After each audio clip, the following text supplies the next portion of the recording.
Welcome to our study of the way of the Bodhisattva through the commentary of His Holiness the Dalai Lama. We're presently in the chapter of patience. And I just remembered some years ago we were doing a detailed study of the commentary on the way of the Bodhisattva, the commentary by Khenpo Kunzang Palden, the Nectar Speech of Manjushri. And I think, and I'm not exaggerating, we well, we used to study this text every 2 weeks, but we used 2 years on the patience chapter. It is delightfully provocative and incredibly useful, and yeah, it always seems relevant. There's never how do you say?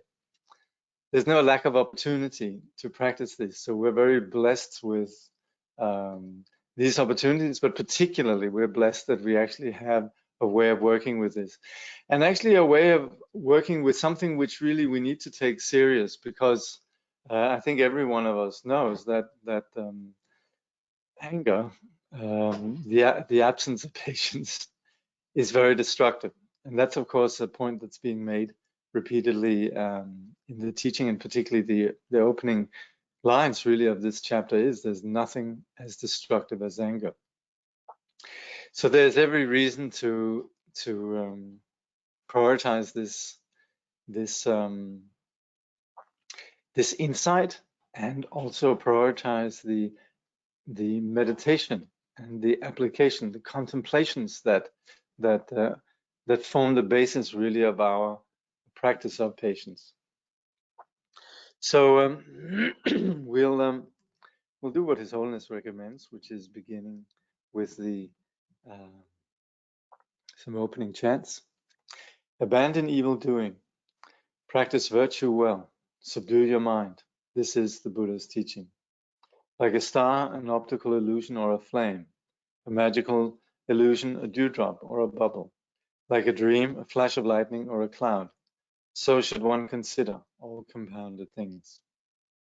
In the jewels of the Buddha, Dharma, and Sangha, we take refuge until we attain enlightenment. By the merit of practicing generosity and the like, may we attain Buddhahood for the benefit of beings. In the jewels of the Buddha, Dharma, and Sangha, we take refuge until we attain enlightenment. By the merit of practicing generosity and the like, may we attain Buddhahood for the benefit of beings. In the jewels of the Buddha, Dharma, and Sangha, we take refuge until we attain enlightenment.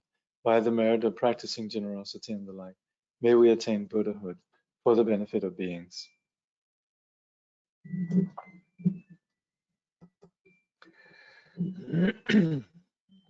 So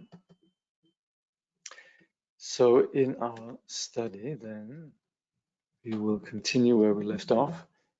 You can sum up some of the basics of the contemplations here. Can be, in one hand, understood in terms of, from the point of view of relative truth and absolute truth. So when we contemplate patience, we can do this from several angles. And we can do that from the point of view of understanding the other, understanding ourselves, understanding what we need to understand in terms of appreciating the situation of the others, appreciating the context, and in general, just having a wider understanding based on the conventional view, basically the notion that there is somebody or some circumstance out there, and then there's ourselves, and that what we call relative truth. But there's also absolute truth, which understands that there has never ever come into existence an actual adversary. There's never actually come into existence ourselves.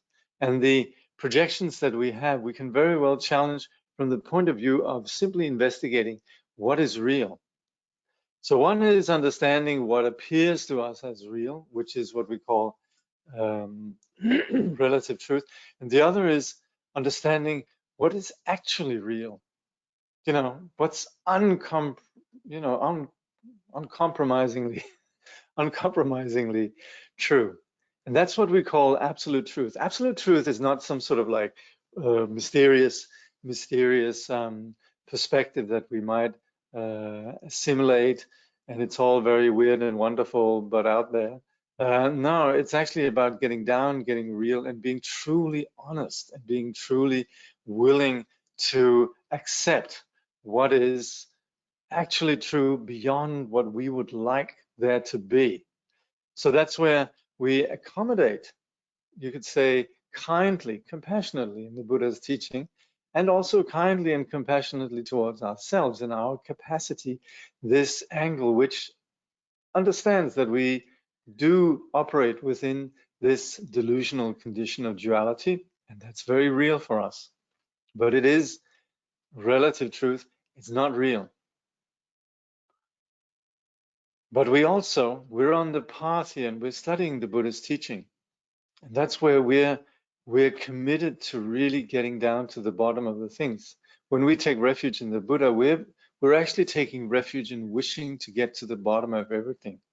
The Buddha is not a nice, friendly salesperson that'll make us just serve us up truths that we might find convenient and comforting. The Buddha does that to some extent, and you can say skillfully enables us to start where we are. But the Buddha is also interested in taking us beyond what limits us and what ultimately is continually causing our and others suffering. And that's why the Buddha is referred to as the awakened one, when we take refuge in the Buddha as the one who shows the truth, the Dharma. And that's where we're not just going to compromise and sort of you could say we are taking it easy on ourselves, but ultimately we're going to be going beyond the limitations that presently hold us back. And that's where we also are willing to, and where we engage in this vision of ultimate truth, knowing that it's only through fully realizing ultimate truth that we will be free. So, and some of you might have seen Tonzik and Rinpoche the other day, talking about how this perspective that we call wisdom and absolute truth, how this is important. Rinpoche was suggesting that if wisdom and compassion and ethics, they were to go for a ride, then wisdom would have to be in the driver's seat. So that's where we understand really that, and also we would say wisdom is like the eyes that see. So we of course need to have our limbs to move, but at the same time, we need to have the ability to see where we're going. We need to have insight. So one of the ways in the Buddhist teaching that we develop this insight is to understand that all phenomena, they exist on the basis of causes and conditions. They don't have autonomous, intrinsic, inherent, true existence. Everything that we experience, everything there is a set of causes and conditions, and hence don't possess an essence. So relatively, yes, things do appear in a particular way, but they're constantly part of a web of changing, complex web of causes and conditions. And that's what we call dependent arising, praticca samutpada, interdependence, and so on. So here then, His Holiness is quoting the Sutra of Interdependence, which is the sutra that then teaches this, praticca samutpada, dependent arising. And he says, according to the Sutra of Interdependence, everything arises from a cause. But such a cause cannot be a creator, who at some time or other brings the universe into being. This cause is by definition impermanent, and so must itself have a cause. Now this is a very problematic proposition, and it comes from, you could say, understandably, a sense that the universe is very big and I didn't make it, and none of us here made it. Where does it all come from? Must be some grand being that created everything. And also to that extent, it has value also in the sense of actually being you could say it produces a attitude of respect, and that's where there's a sense of ego being understood as being small, toxic, and whatever. And in that sense, then the presence of a creator then can facilitate you could say, a vision that goes beyond what we can immediately perceive in terms of me. And that's where we can see that the idea of a God has a value in terms of taking people beyond egocentrism, hedonism, etc., etc. But truly, if we look, somebody who created something, it's a big problem. And it's been a big problem in Western philosophy. I think I mentioned last time Aristotle trying to make the case for what he calls the first mover. But down through the history, between the rationality of the Greeks and the faith-based belief systems of the Abrahamic traditions, very difficult to get along, very difficult to find something that could accommodate rationality and this essentially unbased, or you could say logically problematic assertion about a creator God.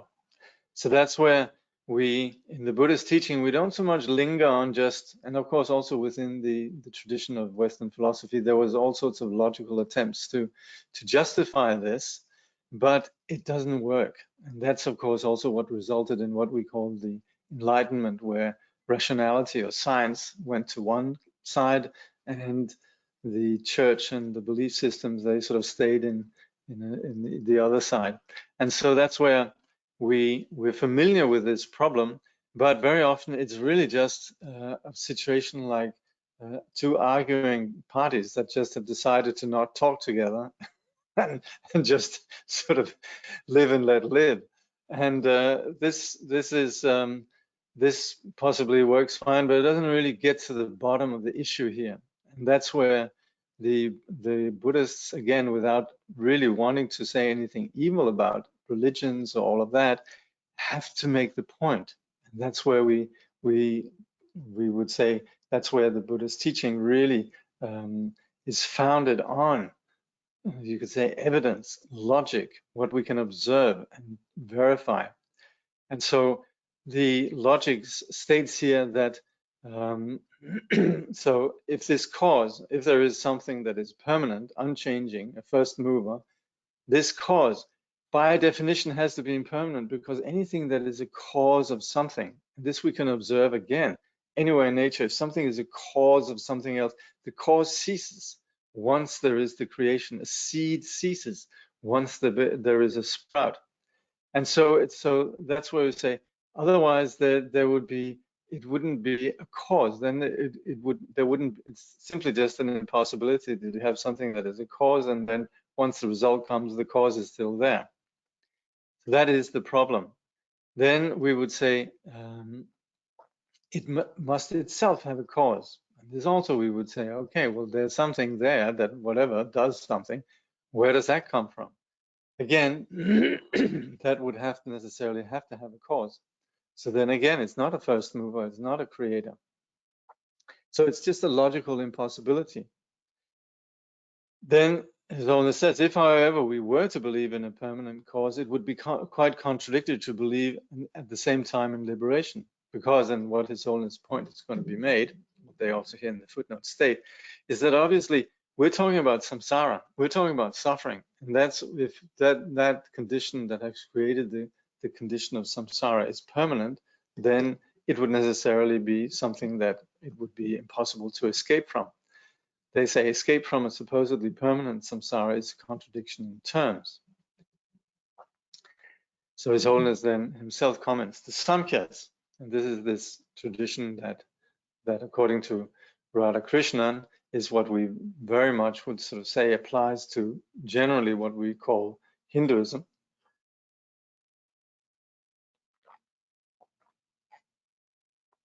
He says the Samkhyas believed that the primal substance manifests samsara, and that the self, which is supposed to be a permanent entity, experienced the happiness and suffering in samsara. Now remember also, we're doing this analysis from the point of view of us being angry at somebody. So we're sitting there thinking that person out there is evil.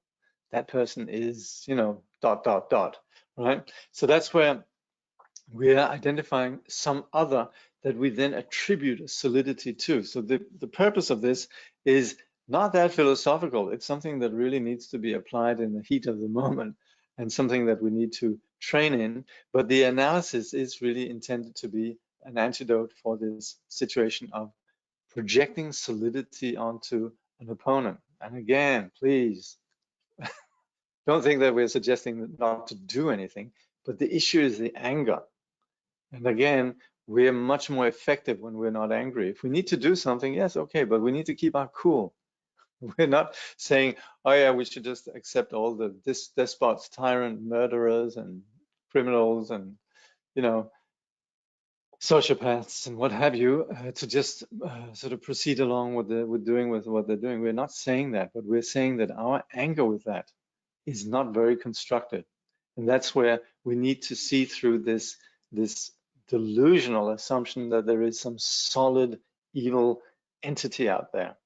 We need to understand that the opponent or the situation is constructed through complex causes, and as such doesn't have an inherent identity. So that's where this self, which is supposed to be a permanent entity, experiences the happiness and suffering of samsara. We think there is such an entity out there. Through meditation, upon the instructions of a spiritual teacher, we would then say, in the Samkhya tradition, they would say, the self. And this is the gang that, this is the Samkhyas who purport that the self then realizes that all phenomena are manifestations of the primal substance. They're external manifestations that come from this self. With this realization, all the primal substances manifestations dissolve, leaving the self alone. This state is what the Samkhyas consider to be liberation, and that's where then the practitioner would go into this condition of samadhi, in which then the self is unaffected by conditions. All of this is quite contradictory. If we believe that the cause of samsara, the primal substance, is permanent, how can we explain liberation? So if we believe that the manifestation and also the self is permanent, then that which is the cause of samsara is essentially being said to be permanent, and hence, how can we talk about actual liberation? The actual issue hasn't been addressed. So that's why we could say there would be a dogmatic or a doctrinal foundation for a belief in a self, when in fact it is this self that is the problem. The problem is we believe in a solid self and we see a solid self in the opponent. So somebody comes along and says, well, there is actually a solid self out there. That's not very helpful, and that's where we need to be. That we need to challenge that assumption. It's not just about, you could say, the Samkhya objective of what is it again, moksha, liberation, but it's also the belief that there actually is a solid self, because we carry that then in our understanding of ourselves and our understanding of the other. So that's where this idea needs to be challenged. So Shantideva says, all things then depend on other things, and these likewise depend. They are not independent. That's the mantra here. Things are not independent. So they don't have what we call intrinsic existence. Knowing this, we will not be annoyed at things that are like magical appearances. So magical appearances here means that there's not a solid independent reality. There is, in fact, a web of dependent causes and conditions. So that's where we begin to understand. Just like when we, and I'm always using the example, we understand when a child is tired and grumpy and difficult. We understand that this has everything to do with being tired, having maybe come down from a sugar high, maybe being in a place where the child is feeling a bit uneasy, what have you. There's lots of conditions. And as parents, there's a tremendous capacity for understanding the complexity of these things. You know, you might have onlookers that say, can't you make your kid behave? And the parents would say, well, this reason why. And likewise also for persons that we care for and understand when they behave in ways that are not constructive, then we very often are prone to understand the conditions there, and we're willing to understand the conditions. So it has everything to do with us actually being willing to apply what we call prajna, or wisdom, insight into the situation. And we'll also see that if we need to deal with negative circumstances, if we need to negotiate and deal with difficult situations, it doesn't help that we throw a tanty, or that we go into sort of a what is it going to fight, freeze, or all of that mode. It doesn't help. It's not a given that we just go into flight or freeze or and so on. These are not given. We can work with that. There's no rules that say this is how you're bound to act. And that's why we need to challenge some of the dogmas that assert these belief systems. Well, there's every reason that we could change this on the basis of us analyzing and seeing what is actually real. And we do this. We do this when we have a soft, open heart. Then we see this. And this soft, open heart is something we can train, so that it's something that extends beyond just a brief moment of sort of philosophical wonder, that it actually becomes part of us. And that's why what we're presenting here is not just an interesting philosophical proposition or therapeutic proposition, but something that we need to actually take serious and train in, so that when we meet with the circumstances, we're not dominated by delusion. We actually can apply wisdom. So, so His Holiness continues, this is why we say that all beings are influenced by other things, meaning their own emotions, and thus are not independent. The process of cause leading to result is due to the coming together of conditions. Nothing is independent. If we understand then the happiness and suffering we normally perceive as real and solid will be seen as something insubstantial, like magical illusions. In light of this, we should try not to be angry with anyone. So this is, again, we understand something, and we should need to deepen this insight. Some people might ask, if everything is an illusion, what is the use of getting rid of illusory suffering with the antidote that is itself illusory? That answer is that illusory suffering is the result of causes and conditions that are also illusory. Even though pain is illusory, we still suffer from it, and we certainly do not want it. So that's why we need to sort of depart from a very cerebral and philosophical position to just say, hey, as illusory as it is, we nevertheless, we are held within this relative truth. And that's where we certainly don't want to suffer. His Holiness says the same is true of happiness. It is an illusion, but it's still something we want. So we need to just that sort of sophistry, very cerebral, smart aleck kind of philosophy, is really just based on words and lack of experience. And we have to be honest again. This is where we need to be true. We actually, yes, we can establish the illusory nature of our experience, but we can also be very honest about how we are held by it. So he says, thus, illusory antidotes are used to get rid of illusory sufferings, just like a magician uses one magical illusion to counteract another.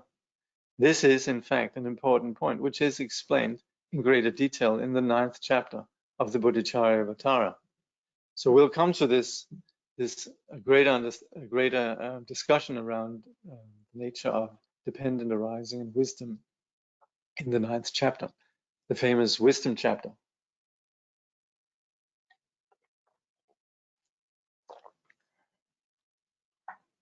So, thus, when enemies or friends are seen to act improperly, remain serene and call to mind that everything arises from conditions. So His Holiness comments, let us consider that everything, whether friendly or hostile, is an illusory display, and try not to react with either attachment or anger. So we shouldn't use this saying everything is illusion as some sort of argument for, there's no validity. We should understand it's the nature of things that we presently still need to digest. We still think of them as solid. We're digesting and understanding that phenomena in being dependent arisings they are illusory displays. That's what we need to think again and again, just like we would say we would meditate, that everything is a dream. Everything is like an illusion, a magical display, etc. And that we apply as the medicine. It shouldn't become some sort of justification for us just perpetuating our habitual patterns. But it is something that we, on the basis of our analysis, hard intelligence, logic, we see how phenomena are dependent arising, then we should keep that in mind and then apply this so that we don't react with either attachment or anger. If things could be according to their wish, no suffering would ever come to anyone of all embodied beings, for none of them wants pain of any kind. Although we almost never feel compassion for those who through defilement bring about their own perdition, what purpose does our anger serve?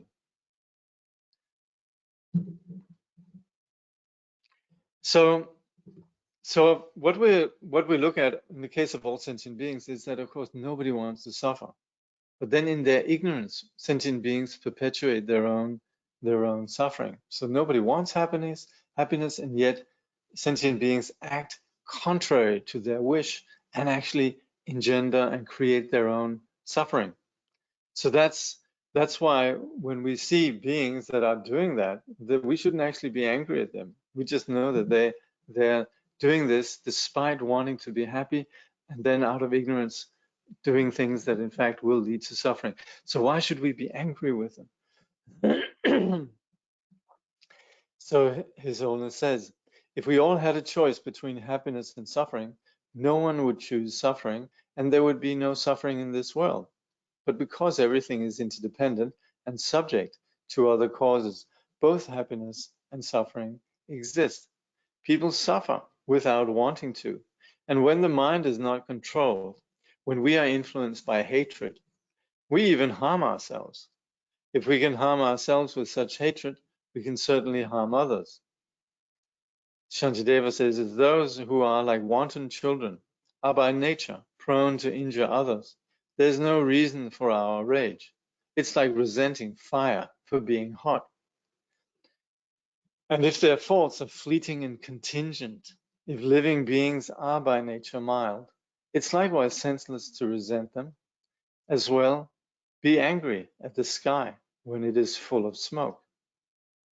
So we can very often say, you know, it's interesting that we very often expect that people are decent, that people do the right thing.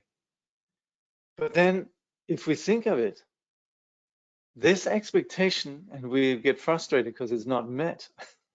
There's plenty of lack of decency and there's plenty of affliction in the world.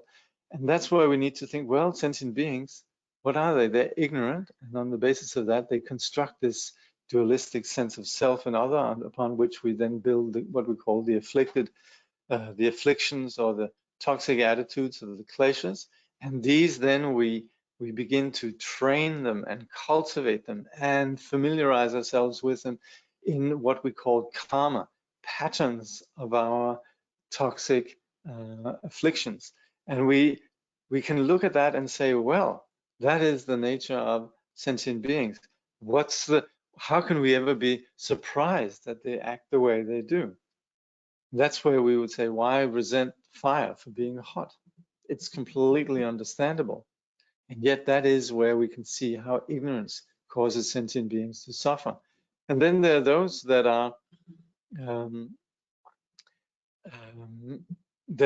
are occasionally acting in a negative way. But then again, we know that this will pass. So then again, why should we resent such individuals?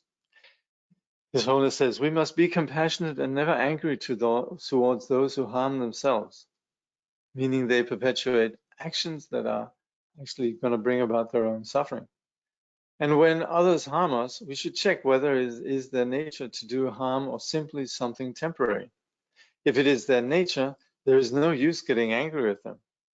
And if it is just a temporary thing, then it is not their nature to be bad, and they are simply harming us because of temporary influences. So again, it's no use getting angry with them. So if we do see persons as being solidly, you could say irreversibly evil, well, then there's nothing we can do about that. We just know that they're going to suffer. And then we should really just have compassion. And then again, there might be some which we know are just temporarily perpetuating or perpetrating negative actions. And we also know there that that's not who they truly are. And there's, again, no reason to be angry. His Holiness then says, if someone uses a weapon to injure us, the actual thing that hurts us is the weapon. What hurts us indirectly is the person's anger. So if we must be angry, we should be angry with the weapon or with the anger that is the reason for the weapons being used. Take away the person's weapon and anger, and there is no one left to be angry with.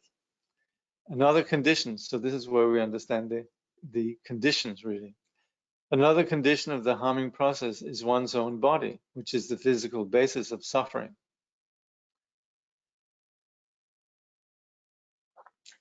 When we are hurt by somebody, then we are effectively experiencing that there's someone there that is the cause of our suffering. And that's a bit like we would say, we then say the cause of my suffering is so-and-so.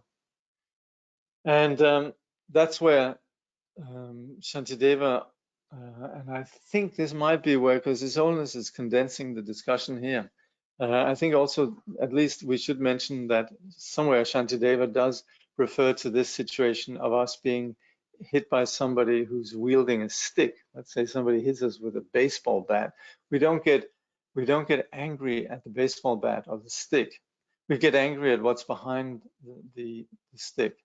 And so likewise also when there's somebody who's inflicting harm on us, we shouldn't actually be angry at their body, their speech, or their mind, but we should be angry at what's behind that. What is it that drives their negative actions, which is their ignorance? And so that fundamental ignorance is really what's the one we should be angry at. And that's the ignorance that we share ourselves. We also have that. And that's also what makes us vulnerable. So both in the case of the perpetrator and the one who has been harmed, then there is the shared condition of ignorance, which really brings about this cause. So there's not really any reason to have anything except just sympathy.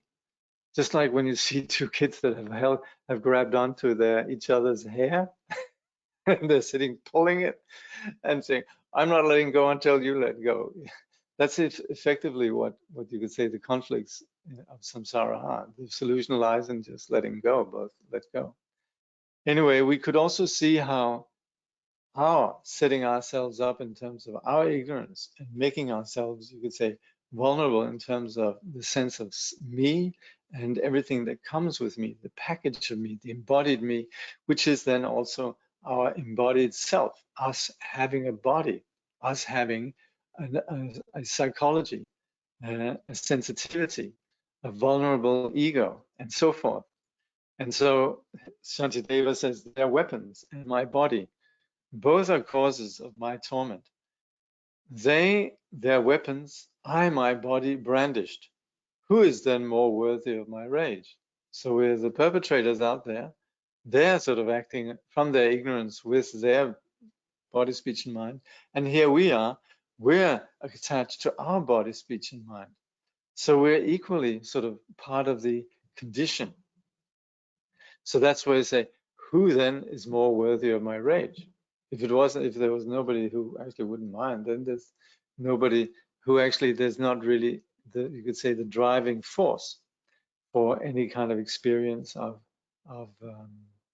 suffering. So that's where we very often know that if we have somebody who is trying to provoke us, the trick really lies in not going for the bait. The moment that there's nothing there, no traction, then the aggression ceases. This is, of course, very much in terms of relative truth, and just you could say how to deal skillfully with it. But here we're more looking from the point of view of absolute truth and saying there is actually no perpetrator, there is no receiver of the harm, and yet the construction on the basis of believing in a self and other creates this situation, but it's a dependent arising. in which the presence of a self and the other and the projections of solidity onto this is really what is the cause. And so there's not one of the two conditions that's more worthy of rage, more worthy of, you could say, our frustration. So His Holiness says, as everything is due to several causes, being angry with only one of those causes does not make sense. Only being angry with the other, the perpetrator, doesn't make sense. Those who harm me, rise against me. It's my karma that has summoned them. And if through these beings go to hell, is it not I who bring their ruin? This is a very important point, actually. So those who harm me, rise against me. It's my karma that has summoned them. So that's where we realize somebody is coming, harming us. We need to analyze this, and we can see things don't just happen for no reason. It's due to our particular karma that this is happening. So we could say it's our karma that has summoned or created this experience that we're presently having. What's going to happen is that somebody else is harming us, and through that, then they go to hell. So is it not I who bring their ruin? This is completely contrary to how we see things. So allow this to settle. And if you find this annoying, and I'll make it even more annoying now with the story, then that's good, because then you think about it. There's a story of Paul Rinpoche, who was practicing out in the wilds with a group of students. And one day there was a hunter who came by chasing a deer. And all the students got angry at the hunter, and they thought they were being compassionate, the poor deer and the bad hunter. Paul Rinpoche scolded them, saying, "You've got it completely wrong. The deer was experiencing this situation due to its particular karma. The one who was really going to suffer, if the deer were to be shot by the hunter, that would be the deer's karma, and it might in fact purify some of the karma. Who really was going to suffer was the hunter, the perpetrator." And that's where he says the object of compassion here is not the deer, it was the hunter. And the thing is, when we are experiencing harm at the hands of others, then we are there due to a particular karmic conditioning. But there's a lot to be said about this, which is that actually is it's the one who's really going to suffer from this is the one who's perpetrating this. And especially if we can practice, we actually have an opportunity. So let's see what His Holiness says. He says, the wrongs other people do to us are the direct result of our past actions. These actions have in fact caused our adversaries to harm us. From this point of view, it is we who are harming our opponents. For in the future, they will suffer because of the harmful act we ourselves have instigated.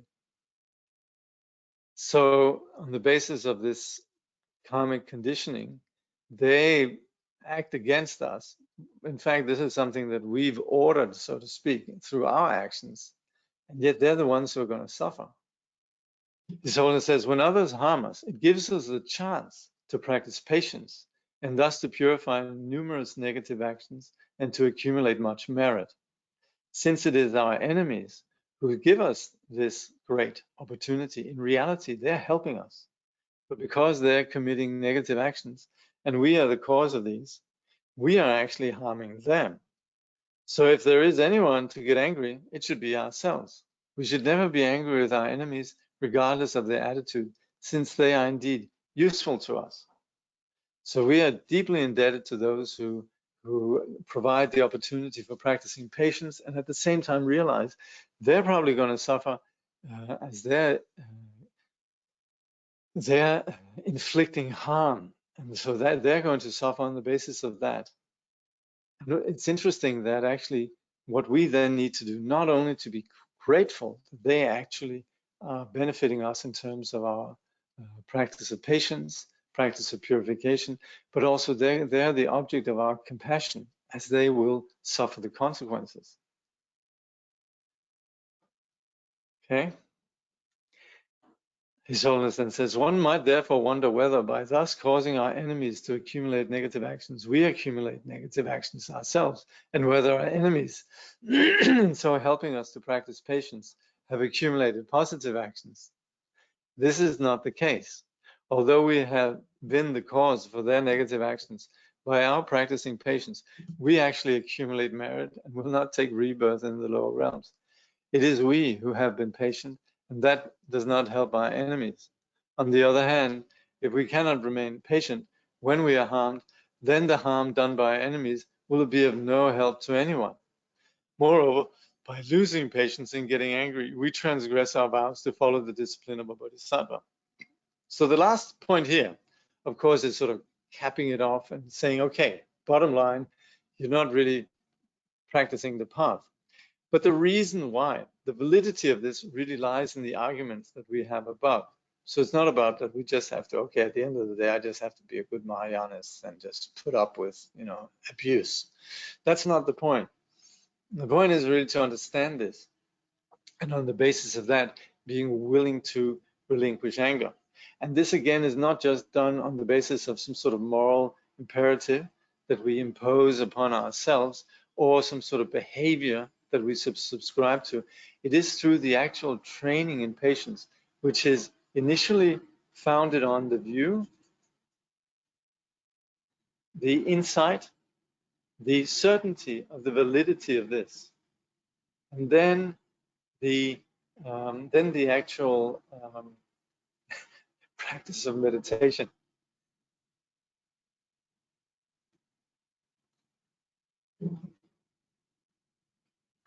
I might have to I don't know if the sound outside is disturbing. I'm just going to try to see if I can do something about it. I'll be right back.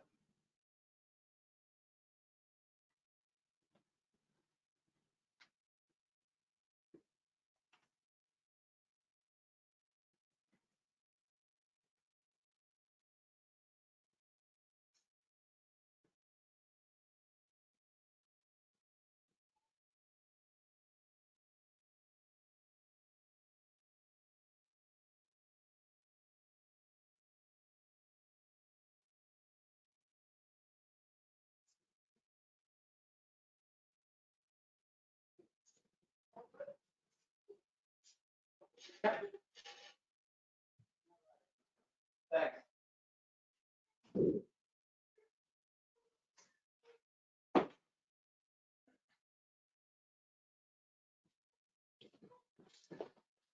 So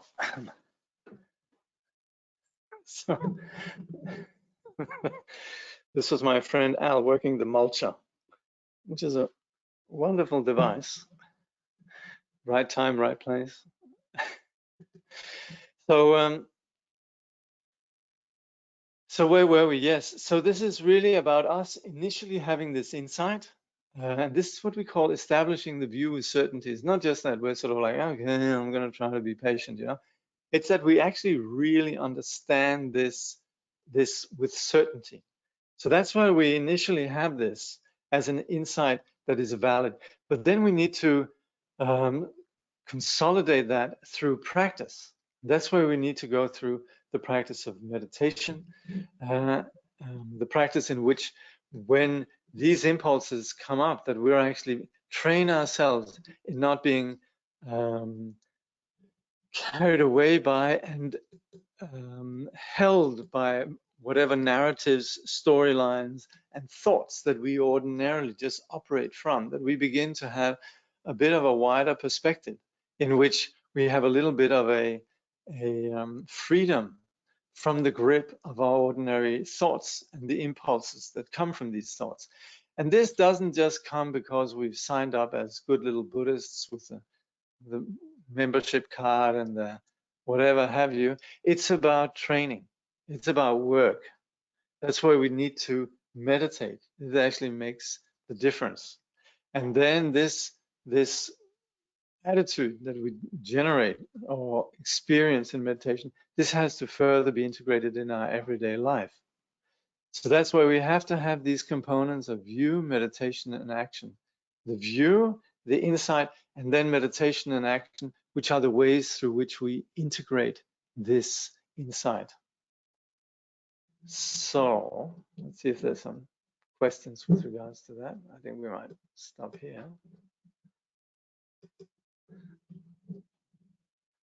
So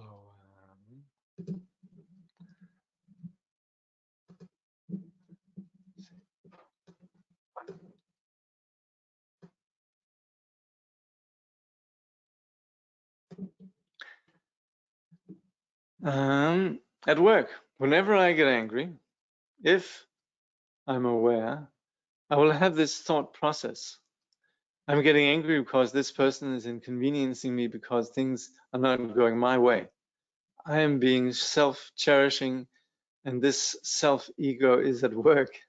That way I start to calm down.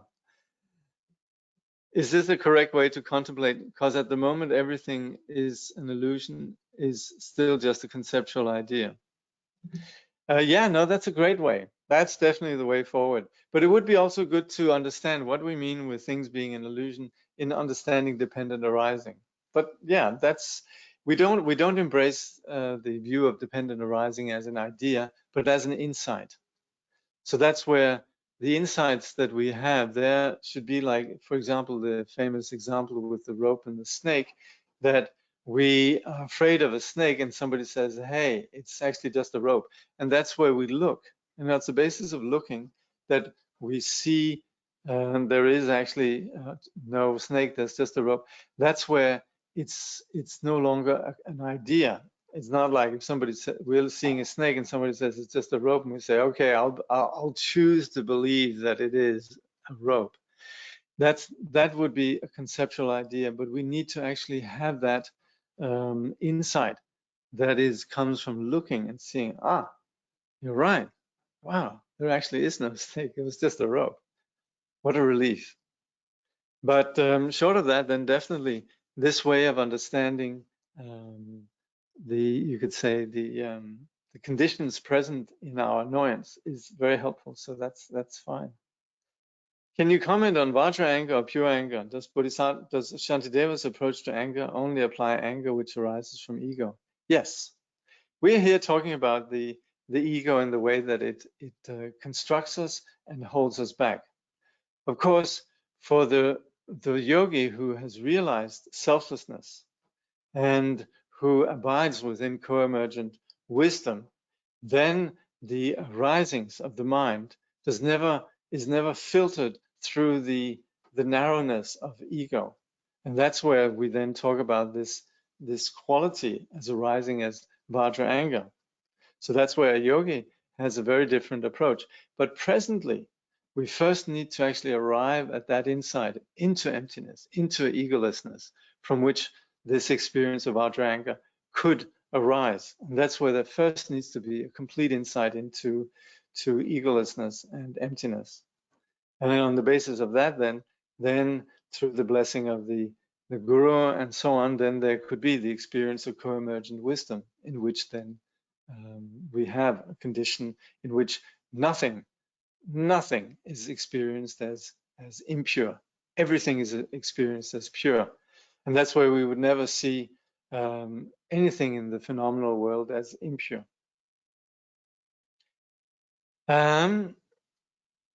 This is beautiful. It's difficult to stay angry over shared ignorance. Yes, we have a common cause with others. We're all in this. There's a lot of basis for a general sympathy.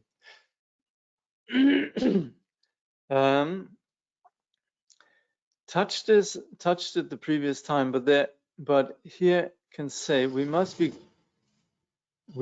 grateful to those who harm us, as can think that only through their harmful actions our negative karma can be purified under the set of causes and conditions. Yes, that's right. So we are grateful to others, really, on the basis of whatever we might perceive as annoying or inconvenient and so on. Yeah. It also comes with a bit of a sense of humor. That's where this insight is not just about us sort of patiently bearing it, but also seeing the juxtaposition between, you could say, the innocence of the whole situation and yet our rigidity around that. That's quite funny. We the comedy lies in our pettiness. And this is where we can be humbly aware of our pettiness, and we can also be slightly amused that we actually are caught by this. And this sense of humor very much comes from vipassana, from this realization of selflessness. That's where it's not just something that we dutifully are going through, but it's actually amusing that we are so attached to the ego as we are. Yeah.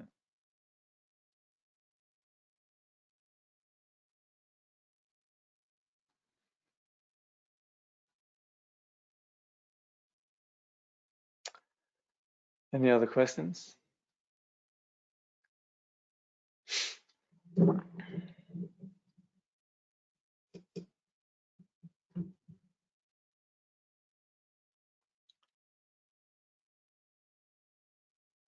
How not to be a doormat through practicing this.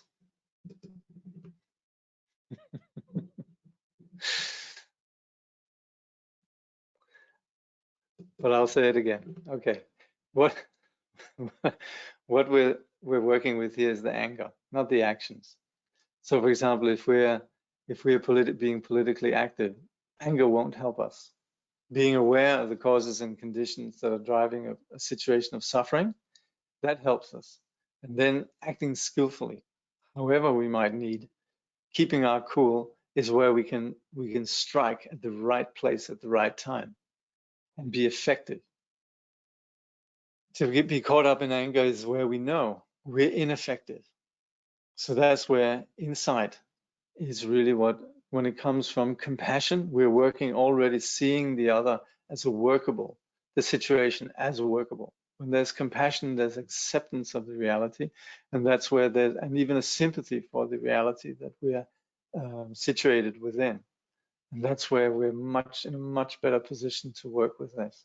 We're already touching on the solution the moment that there is compassion and lack of anger. Anger cancels out that insight. Is it okay if you please introduce Akshobhya into this discussion? Or is that not appropriate here? I don't know, I guess you mean something like Akshobhya being the Buddha of mirror-like wisdom, which is the purified form of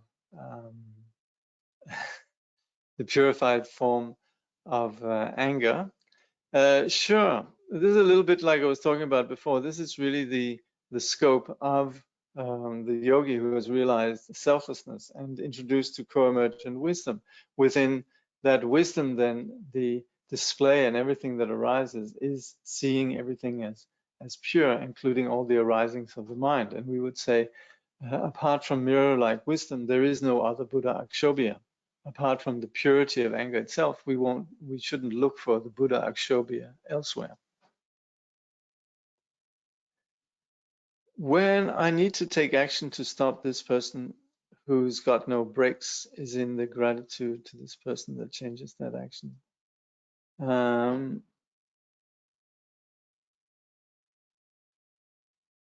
Yeah, I mean, every time every time there's something that dissolves our rigid perception, then that changes the nature of the action. There's a softness that comes about and an ability to be more effective in our actions. Yeah. So gratitude can be one way. Yeah. Gratitude and then compassion also.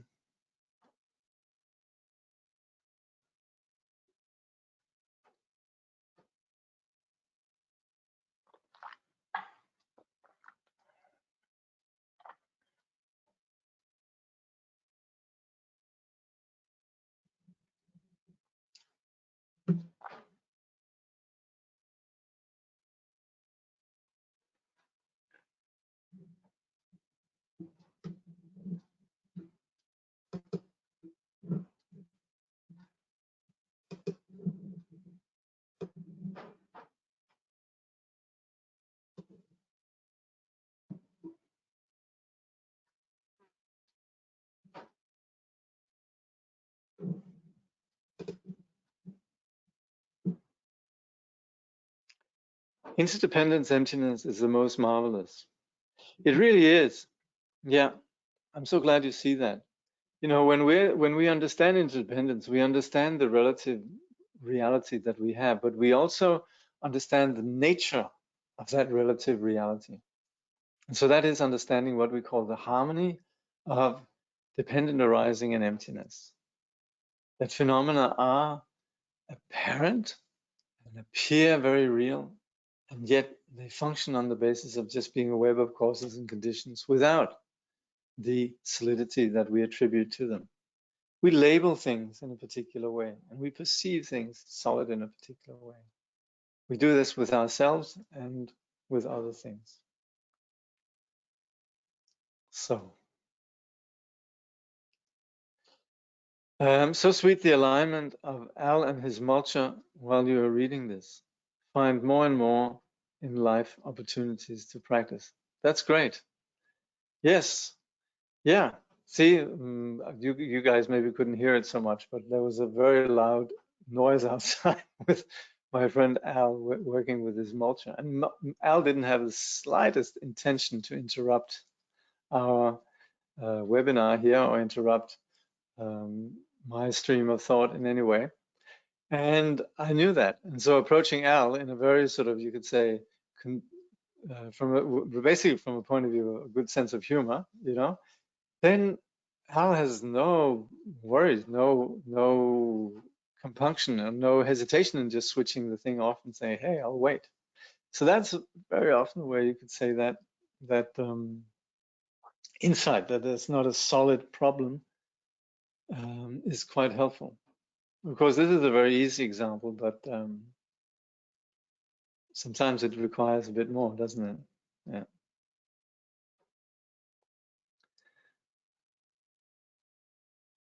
Okay.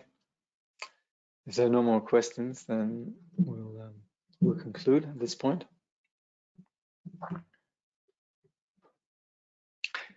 What was that?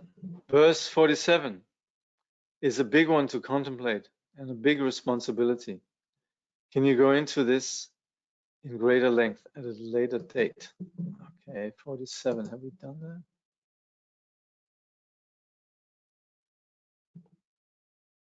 Yeah, that's the one we're doing right now. Yeah, that for sure. That is a big one. So that's where we are spending a fair bit of time on it. But if you like, we can sort of go over this at the beginning next time again. It's once we get it, it's not that hard to understand. It's more difficult to practice, but it's something that should stay with us. And that is really the understanding of the other and the circumstances that have brought about this situation, and the emerging and what the outcome of that, which is really both gratitude and compassion. But it's true that it's a big one, and it, like I say again and again, it's never a question of us becoming doormats, but it is a question of us relinquishing our habitual reactive patterns of anger. That does make us more effective if there's something that needs to be done. But what should run through this then is these qualities of compassion and gratitude. Okay.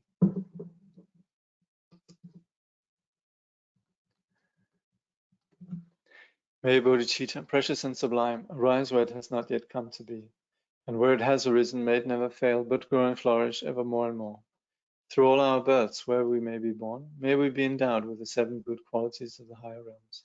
As soon as we're born, may we meet with the Dharma and have the freedom to practice it properly. At that time, may we please the holy gurus and practice the Dharma throughout the day and night. Realizing the Dharma and accomplishing its essential meaning, may we cross the ocean of existence in that life. Thoroughly teaching the holy Dharma in this world, may we never tire of accomplishing the benefit of others. By this vast benefit of others, without partiality or bias, may all attain Buddhahood together. Thank you.